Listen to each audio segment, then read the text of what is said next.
cuándo, pero de que vamos a salir, vamos a salir. Bien, vamos a hablar, a abrir nuestras Biblias en Génesis, en el capítulo 6. Yo sé que nuestra iglesia está utilizando la tecnología, pero de pronto puede ser algo que se use bien y algo que se use mal, ¿verdad? Entonces, procuremos decirle a nuestros hermanos, amigos, vecinos y todas las personas que se relacionan con nosotros que de 4 a 6 es la hora del servicio. Amén. Dios les bendiga a todos. Bien, vamos a leer Génesis 6 del 1 al 6 y dice de la siguiente manera, hermanos. Voy a leer para todos ustedes, después vamos a hacer una oración y vamos a entrar de lleno en el tema. Hoy vamos a hablar cómo es que Satanás, desde que se rebeló, ha sido un problema no para Dios, sino más bien para la creación. Porque donde quiera que él pone un pie, siempre trae cosas que van en contra del reino de Dios. De hecho, su nombre lo dice, diablo, que significa adversario.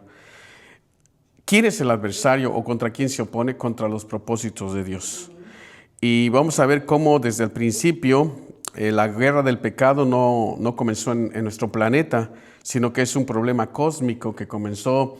No tenemos una fecha exacta, pero seguramente hace quizás millones de años y comenzó fuera de la tierra. Pero vamos a ver cómo los estragos de esa guerra cósmica afectaron al mundo antiguo, siguen afectando al mundo y por supuesto que también nosotros tenemos que ver mucho en este conflicto cósmico. Ya habíamos dicho que hay un versículo en la Biblia, en Isaías, que dice que es día de venganza de Jehová, año de retribución en el pleito de Sión, dando a entender con esto que desde hace, no podemos decir una fecha exacta, pero sí desde que hace quizás millones de años había o hay una guerra cósmica entre Dios y su adversario, que en este caso es el diablo. Y la tierra y los seres humanos estamos involucrados en este conflicto. Y hoy vamos a ver cómo es que aquello que comenzó fuera del planeta nos afecta en este momento a nosotros y afectará a nuestras generaciones y seguramente a nuestras familias y a nuestros descendientes. Si Cristo no viene pronto, seguramente nosotros veremos los estragos de la influencia de esta perversión cósmica en la vida de nosotros y en la vida de nuestros seres queridos, pero tenemos un refugio seguro y es Cristo. Amén. En Cristo Jesús somos más que vencedores. Voy a leer esta palabra y dice de la siguiente manera. Aconteció que cuando comenzaron los hombres a multiplicarse sobre la faz de la tierra y les nacieron hijas, que viendo los hijos de Dios que las hijas de los hombres eran hermosas, tomaron para sí mujeres, escogiendo entre todas. Y dijo Jehová, no contenderá mi espíritu con el hombre para siempre, porque ciertamente él es carne, mas serán sus días 120 años. Había gigantes en la tierra en aquellos días y también después que se llegaron los hijos de Dios a las hijas de los hombres y les engendraron hijos, estos fueron los valientes que desde la antigüedad fueron varones de renombre. Y vio Jehová que la maldad de los hombres era mucha en la tierra y que todo designio de los pensamientos del corazón de ellos era de continuo solamente el mal. Y se arrepintió Jehová de haber hecho hombre en la tierra y le dolió en su corazón. De todo este pasaje, lo que más me afecta a mí, pues es lo último. Cuando dice, y le dolió su corazón. A veces pensamos que Dios es un ser inmutable, un ser que no cambia, un ser que es todopoderoso. Pensaríamos que nada le puede afectar. Sin embargo, la debilidad de Dios son sus criaturas. Y nosotros como criaturas antes de tener a Cristo, ahora como hijos de Dios en Cristo Jesús, cada uno de nosotros también sufre los estragos de esta guerra cósmica. Y queremos comenzar diciendo que esta parte de la Escritura habla de uno de los juicios más terribles que Dios ha traído sobre la tierra. Y la Biblia nos explica por qué Dios trajo este juicio. Dios nunca va a hacer nada simplemente por querer dañar a su creación. Jamás Él haría algo así. Dice la Biblia en 1 Juan 4:8, Dios es amor y el que no ama no ha conocido a Dios porque Dios es amor. Entonces la esencia del carácter de Dios es de amor. Sin embargo, Él reacciona cuando las cosas en su universo no están de acuerdo a su perfecta voluntad. Lo que sostiene al universo es la autoridad de Dios, es lo que sostiene al universo, y Él es el creador, por lo tanto, Él tiene derecho legítimo y legal sobre toda su creación. Así que el autor de Génesis, que en primer lugar sabemos que es el Espíritu Santo, pero también que intervino Moisés y que una revelación extraordinaria de parte de Dios, Dios le hizo saber estas cosas. La Biblia misma dice que hay cosas que fueron escritas directamente por el dedo de Dios. En este pasaje no sabemos si fue Dios el que escribió, pero el hecho es que está en nuestras Biblias. Y habla de un pasaje en la historia humana que precedió al diluvio de Noé. Está hablando de un momento en la historia donde los hombres se comenzaron a multiplicar después de que salieron del Edén, Adán y Eva, comenzaron a multiplicarse y a multiplicarse y a multiplicarse. Quiere decir que hubo una explosión demográfica, hubieron muchísimos nacimientos y la raza humana comenzó a poblar la tierra. Después de que salieron del Edén, comenzaron a poblar la tierra. Pero tenemos algo muy significativo y hay elementos que están en controversia en el pensamiento teológico de las iglesias, porque aquí se nos narra algo que pareciera increíble. Esto más bien pareciera que es una de esas odiseas de los cuentos griegos, donde habla de dioses y habla de personajes con poderes extraordinarios, pero la Biblia hace referencia a eso. O sea, no podemos decir que es una epopeya de la imaginación de los hombres, sino que realmente sucedió. Dios da testimonio de que sucedió y nos dice cuál fue su origen. El que narra Génesis 6 dice, aconteció. O sea, esto sucedió cuando comenzaron los hombres a multiplicarse sobre la faz de la tierra y les nacieron hijas.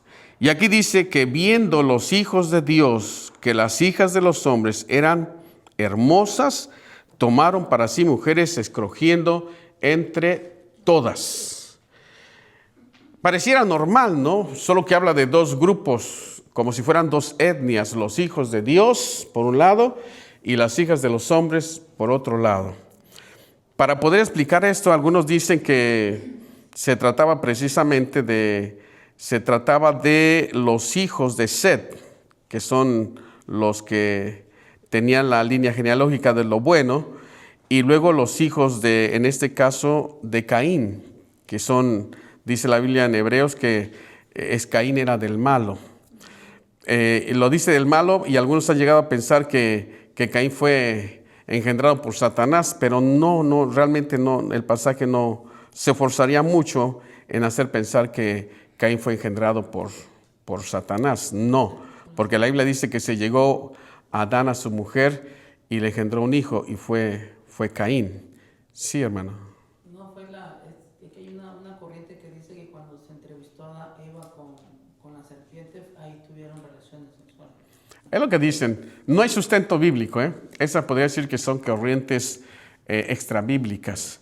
Pero nosotros vamos a ir sobre lo bíblico, sobre lo que sí tenemos fe de que la Biblia sí lo menciona, para no perdernos en dimes y diretes. Porque son muchas las teorías, pero procuraremos ser fieles en el texto y contexto de lo que vamos a ir leyendo.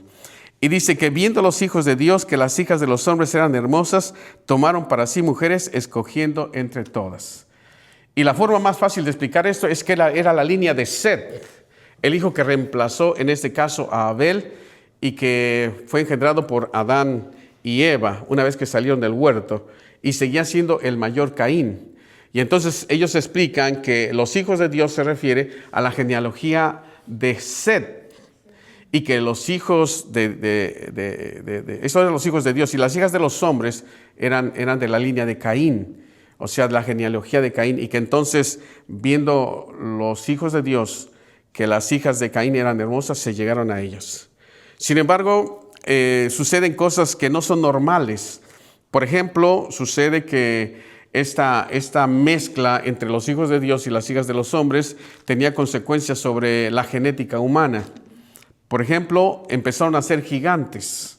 O sea, ya no fueron personas normales, sino que la Biblia dice que eran gigantes.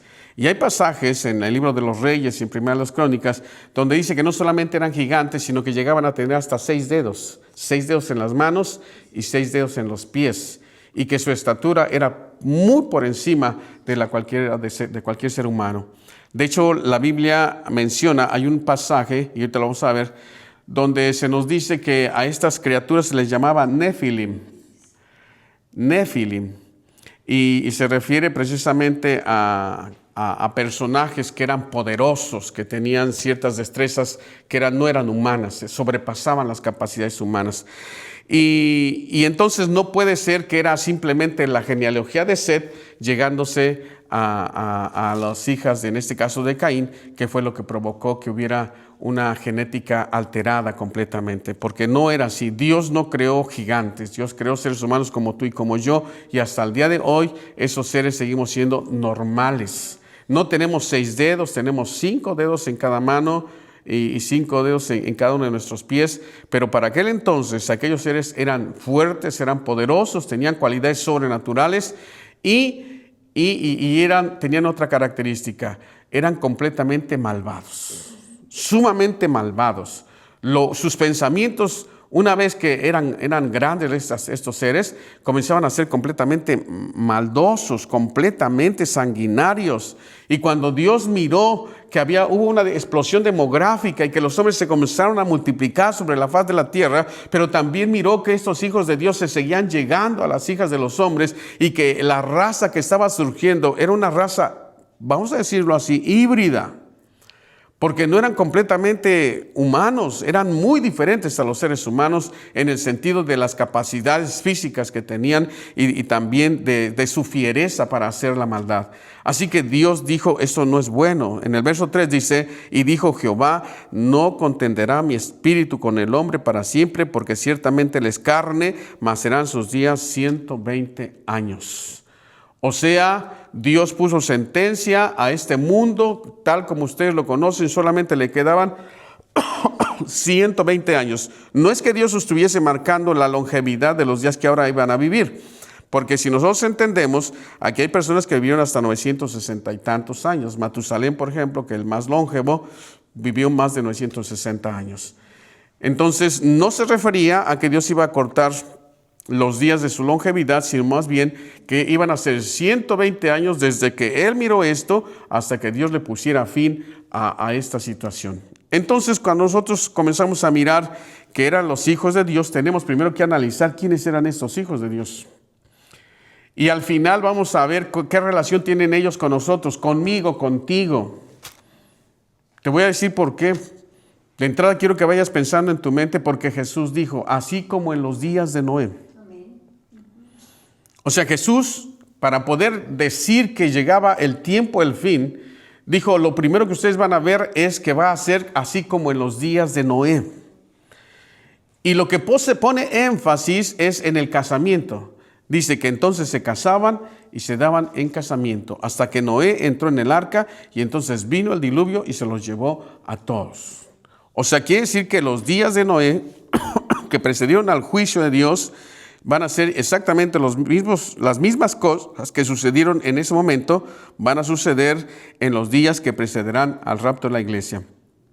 Y eso te afecta a ti y me afecta a mí, porque ahora mismo nosotros estamos viviendo esos días. ¿Quiénes eran estos hijos de Dios? Bueno, para empezar quiero decirles que a los hombres tales como eran los hombres, no se les daba el título de hijos de Dios, sino que hijos de Dios se les daba como título a los ángeles. Vamos a ver algunos pasajes y vamos a tener por lo menos 3 o 4 argumentos que con énfasis bíblico vamos a determinar que no se refiere a la línea de Set.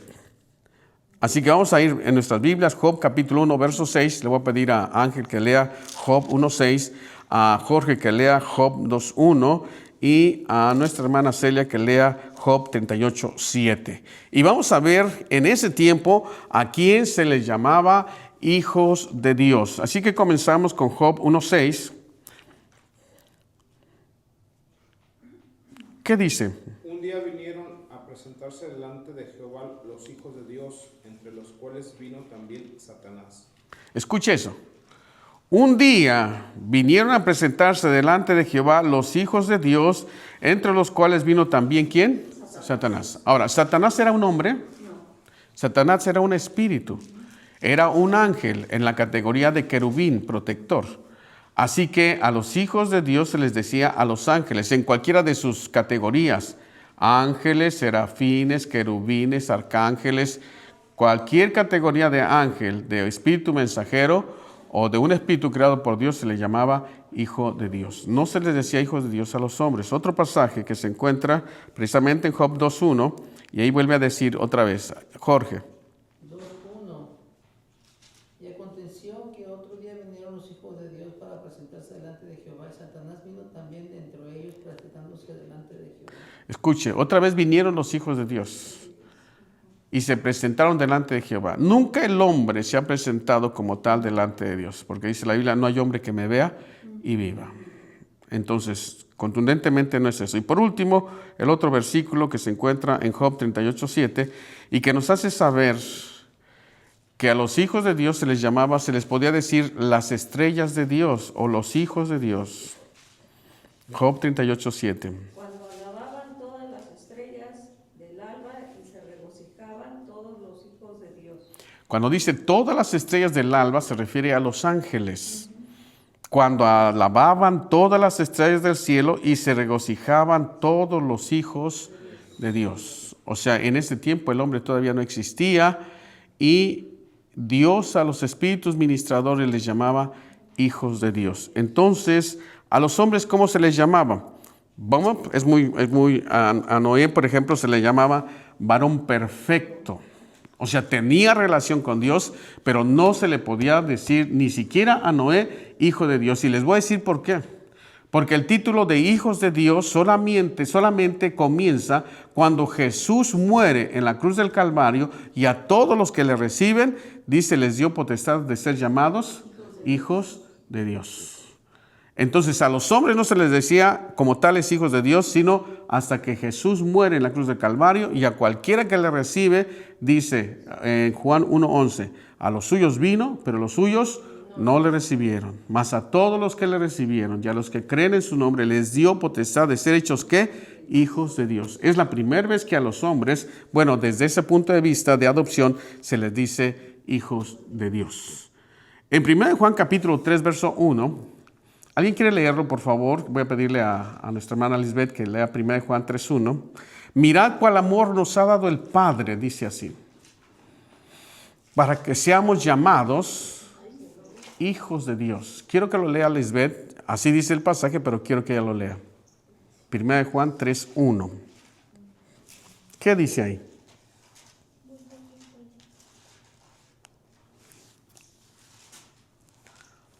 ¿Alguien lo tiene? 3:1. Ajá. Mirad cuál amor nos ha dado el Padre, para que seamos llamados hijos de Dios. Por esto el mundo no nos conoce, porque no le conoció a Él. Por esto el mundo ya no nos conoce, porque tampoco le conoció a Él. Entonces, ¿a quién se les llama hijos de Dios? A los hombres. ¿Y en qué momento? Hasta que aceptamos a Jesús como nuestro Señor y Salvador. En algún momento también se le dijo a Israel, mi hijo eres tú. Pero en ese tiempo del que estamos hablando, en este caso de Génesis capítulo 6, a los seres humanos, no, por muy justos que fueran, lo más que se le podía decir fue lo que se le dijo a Noé. Génesis capítulo 6, verso 9, cuando dice, estas son las generaciones de Noé, dice, Noé, varón justo. Así que a las personas que tenían una buena relación con Dios les llamaba justos, pero no se les llamaba hijos de Dios. ¿A quiénes entonces se les llamaba hijos de Dios? Ya vimos por lo menos 3 pasajes que dicen que se les llamaba a los ángeles. Así que ya tenemos un argumento mucho más fuerte, porque no existe ninguna otra parte donde se diga que estos eran los hijos de Caín o las hijas de Caín y que los hijos de Dios eran las hijas de Set. No hay otro pasaje en la Biblia. Por el contrario, hay otros pasajes. Vamos a Judas, es el último, casi uno de los últimos libros antes de Apocalipsis. En el Judas, en el verso 6 y 7, se nos hace mención otra vez de estos seres angelicales. Y vean cómo dice ahí. Y a los ángeles, estamos hablando en Judas 6 y 7, y a los ángeles que no guardaron su dignidad, sino que abandonaron su propia morada, los ha guardado bajo obscuridad en prisiones eternas para el juicio del gran día. Y luego hace una comparación, dice,